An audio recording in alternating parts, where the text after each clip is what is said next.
sexual transmitted diseases. Okay? فأخذتوا تقريبا جزئية من sexual transmitted بكرة. Okay. So today I'll be covering mainly the most important bacteria that are transmitted through sexual contact. The sexual contact by different means هنتكلم عليه. Okay? لكن the most important يعني هو there are large group of different bacteria لكن the most important bacteria of all عندنا Neisseria gonorrhea, the causative agent of gonorrhea. Then we have Chlamydia trachomatis, Tribunema pallidum, Haemophilus vicrii والمايكوبلازما species. Okay? فعدد كبير من البكتيريا هنحاول نغطيهم، هنركزوا على الاشياء الرئيسيه فيها يعني. خاصه لما نتكلم على sexual transmitted diseases. Okay? This is the definition زي ما قلت الان هو the main way of transmitting those diseases are mainly through asexual intercourse. Okay? Sexual intercourse there might be an oral, genital contact or in a sexual ways. Okay? Or برضه من الاشياء الرئيسيه بعض الانواع من اخرى من transmitted diseases they can be transmitted through HIV drugs. Okay? على سبيل المثال AIDS. HIV. Okay? مثال اخر okay, blood transfusion. Okay? Right. هذا generally speaking. Okay, let us start with one of the most important يعني اللي هي الجونوريا. فديس از يعني وورلد وايد موجوده، اوكي؟ وخاصه في الشباب، وخاصه بالدول الاوروبيه اللي فيها اختلاط بين الشباب والشابات، اوكي؟ فعاده ما هي منتشره بانتشار كبير يعني المئات الالاف من الكيسز that are reported annually. What is the bacteria? This is the bacteria. It is a gram. This is the Neisseria. Neisseria اللي احنا فيها لان there are two species of Neisseria that are pathogenic. عندنا Neisseria gonorrhea والنيسيريا الاخرى ايش؟ خدتوها. بتسبب الالتهاب السحائي. مننجيتس. صح ولا لا؟ خدتوها. نيسيريا ميجوكوكس. ميجوكوكاي. اوكي؟ فاختها هي ايش؟ نيسيريا gonorrhea. فديس is as you could see here gram negative diplococci. Okay? It is clusters بتاعتها it's then nucleococci. It could be found in bales, litters, clusters. Okay? In Neisseria as a whole, the main target بتاعها humans, but this is an only human pathogen. It is only found in humans. Okay? Why is it so important and why does it يعني part of its pathogenesis related to its possession of pili. شو أهمية البيلايز الشعيرات الموجودة على الجرام نيجاتيف بكتيريا؟ It is important for its adherence. Okay? Adhesion. Okay? It has a cell wall of a typical gram-negative bacteria, gram-negative cell wall of a bacteria. Okay? But this is the bacteriology of the bacteria. برضه بضمن اليها بعض الحاجات الاخرى الكاركترستيك بتاعتها it grows well on chocolate agar. بعض الميديا اللي ممكن نجربها just to give you an idea it grows well on ما يسمى بالنيويورك سيتي medium وجونوكوكس medium. اوكي؟ تحتاج الى CO2 يعني من ضمن الحاجات مش ايروبيك لا تحتاج الى CO2 مش انيروبيك نو اتس نوت انيروبيك it requires acetyl CO2. اوكي؟ يعني شبيهه بالمايكرو ما يسمى بالمايكروفيلفيك اللي تحتاج الى some amount of carbon dioxide. اوكي؟ it produces small colonies. الى في هنا بس قصه بسيطه اعرج عليها على السريع ان الباثوجينيسيس لها علاقه بنوع معين من انواع ايش؟ الكولونيز that can be produced بيسموا فيهم تايب 1 اوكي فور تايب كولونيز تايب 1 وتايب 4 تايب 1 and تايب 2 they are associated with virulence لسبب واحد. يعني اول ما البكتيريا يتم عزلها او الكتله الموجوده عند شخص ما تكون نشطه اوكي وبعدين they produce يعني they produce the pilies they have the pilies لكن البيلايز هذه ممكن يتم فقدها they may be lost on repeated subculture بما معناها لو عزلنا البكتيريا لاول مره وبعدين قعدنا ايش نعملها في subculture يعني بما معناها يعني you grow it on a plate وبعدين you repeat the subculture فتفقد البيلايز and they become ايش؟ virulent.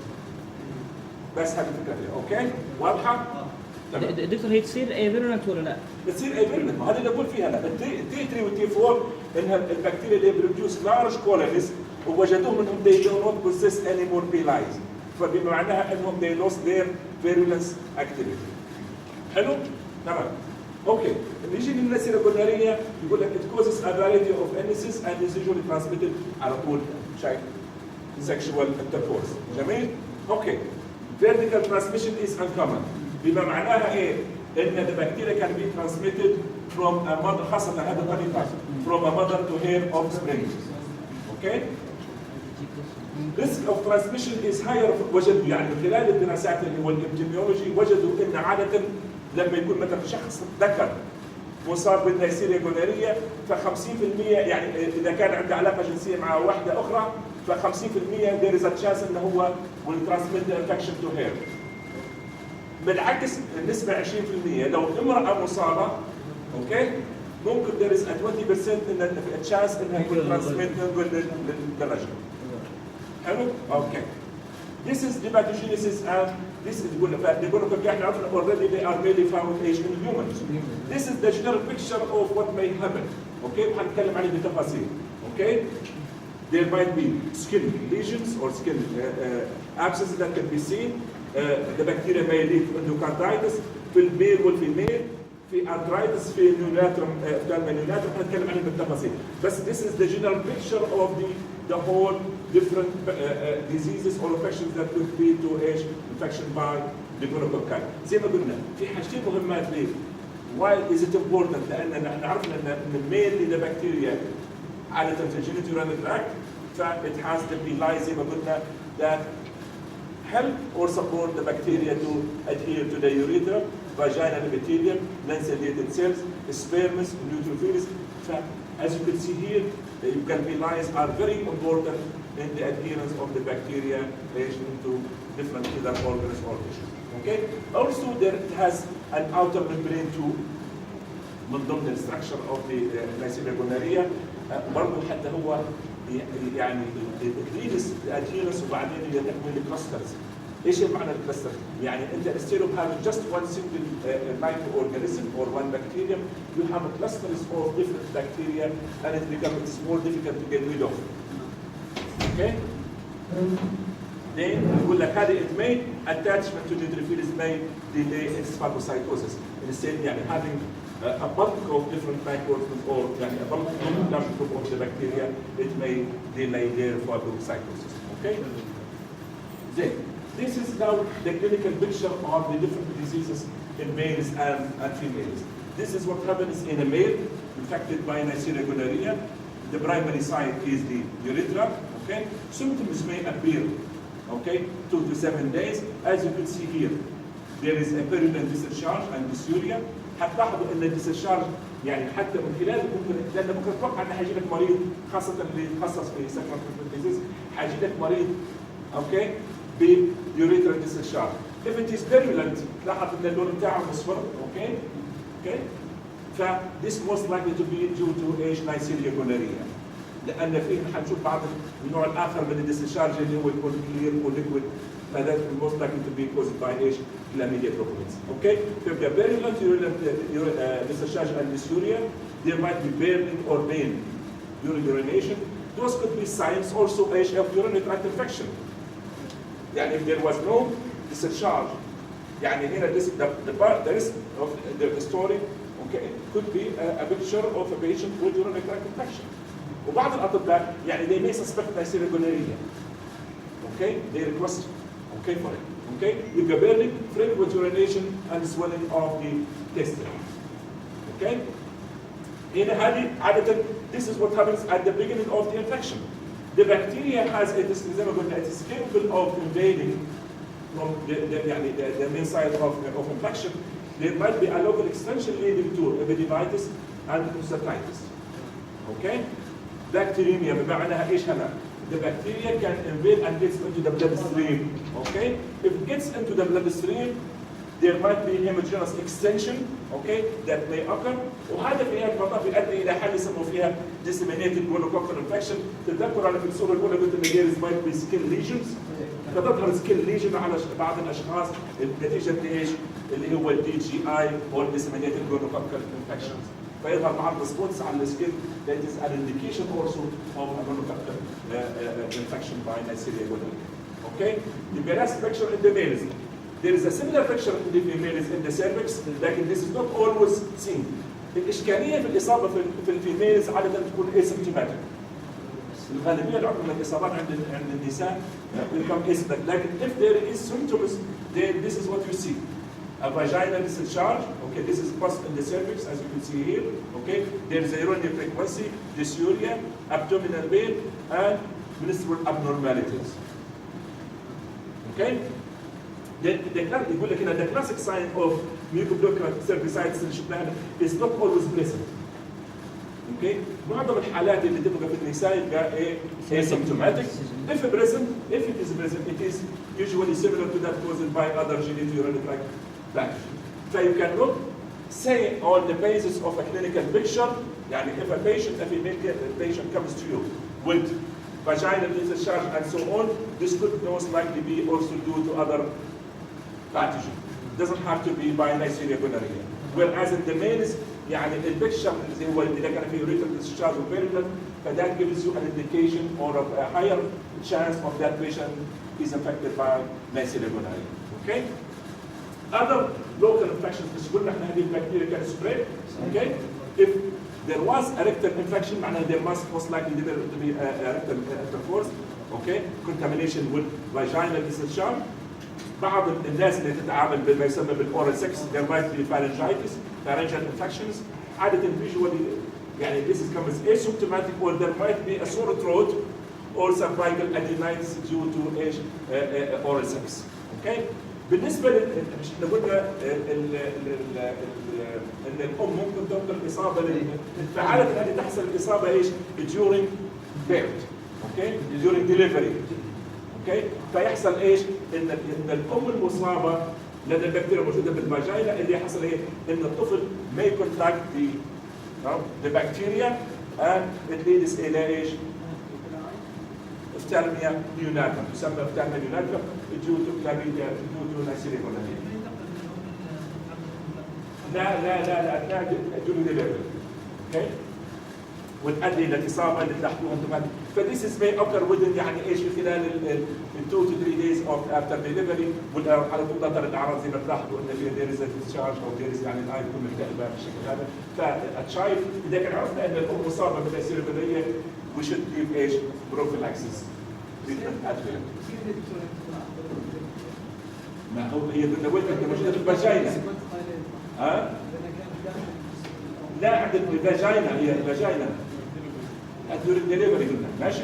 during delivery ممكن يتم انتقال البكتيريا في هذه الحالات. اوكي؟ بالنسبه لبعض النساء اللي تصاب بالنيسيريا جونوريا they may develop something that's called the PID اللي هو pelvic inflammatory disease. اكيد سمعتوا به pelvic inflammatory disease. اوكي؟ ف why does this happen? Because this is a bacterium can spread into other organs. In fact, if the bacteria gets into the fallopian tubes, it may lead to cell meningitis, or it may lead to abscess in the pelvic cavity. Okay, the symptoms are fever, lower abdominal pain, leukocytosis, and possible local infection. The PID is not mainly due to Neisseria gonorrhea. There are other bacteria that may lead to PID. على سبيل المثال بعض الانيرويد بكتيريا. اوكي وعارفين معظم الانيرويد بكتيريا موجوده وين؟ in our intestine. ماشي؟ and there is chlamydia trachomatis. احنا التراكوميتس عارفين احنا اللي هي the main cause of trachoma. لكن حنجي نتكلم عليها بعد شوي. حنعرف ان there are certain species or serotypes of chlamydia that are responsible of causing sexual transmitted disease. اوكي؟ عدد نعم. سفنجايتس ايش هو التهاب الفالوبيان تيوبس. اوكي؟ البي اي دي في بعض النساء اللي تصاب بعدم الانجاب والانفيرتيليتي قد تكون نتيجتها ايش؟ يعني ممكن حد يتخصص طبيب نساء يعني لو جت حد تشتكي من الانفيرتيليتي عاده ندير يعني نحط من ايش؟ من الكويريز بتاعت there might be a PID to ايش؟ لان احنا للاسف في مجتمعاتنا يعني مالناش احنا يعني مؤلهين يعني سكشوال ترانسميشن موجوده عند بلادنا يعني خاصه بالنسبه للناس لان هو سبحان الله هو اي حد يعني يخطو خطا يعني يكون عنده علاقه خارج الزواج This is the end result. Okay? او العكس.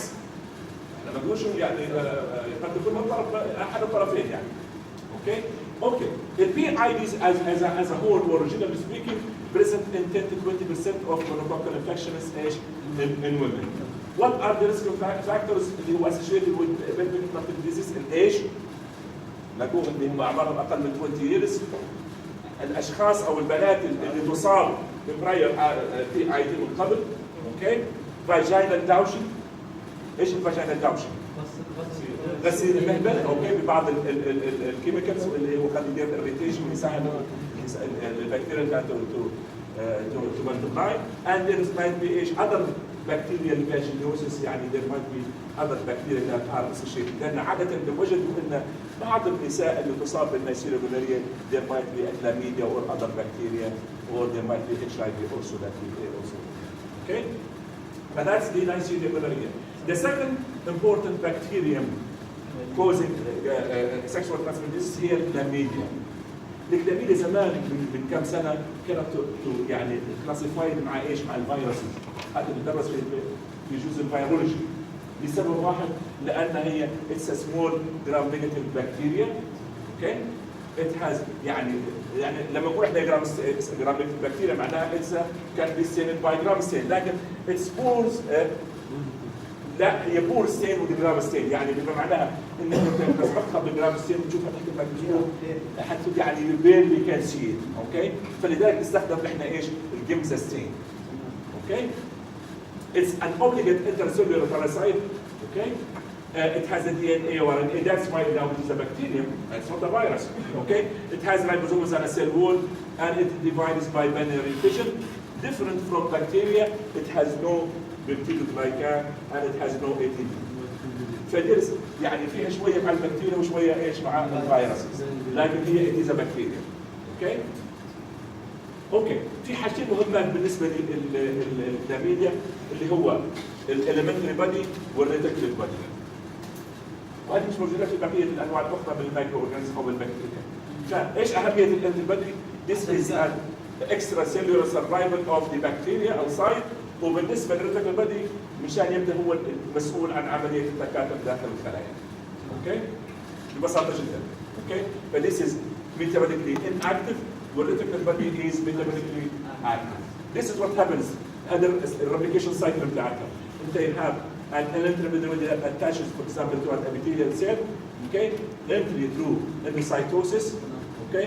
There it differentiates into reticular bodies. وبعدين يصير في multiplication اللي هي reticular antibodies reticular bodies اوكي then differentiate into elementary bodies وبعدين يصير في ايش release of the elementary bodies out of the cell اوكي فهذه العمليه انت داخل الخلايا فهذا هو اللي يساعد على ايش انتشار the spread of the bacteria from one cell or from one side to another. ريليز بعدين ولا يصير مجرد بدل اوكي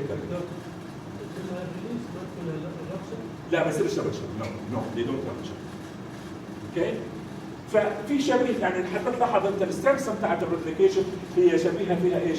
كانه بالفيروس اوكي اوكي زي ما كنت تتذكر احنا قلنا الكلاميديا في منها انواع الان كلاميديا تراكوما is the main cause of trachoma لكن الان نتكلم على كلاميديا تراكوميتس that is responsible or causing sexually transmitted disease okay sexually transmitted disease is associated with age there are تقريبا 19 سيروفيروس تقسم ب A to L اوكي فتلاحظ انت هو الان في كوكتيل السيروفيروس دي مش عايز تحفظها انا بس بوري لك ان السيروفيروس هذه هي المسؤوله عن sexually transmitted diseases اوكي اللي هم دي ودي اي انا عمري ما حفظت ولا عاوله ولا فكر اني احفظهم يعني لكن بيشوفوا ان there are certain serovirus اوكي then you don't need to go and find out what is serovirus انت كطبيب يعني اوكي لكن you can diagnose a patient with chlamydia trachomatis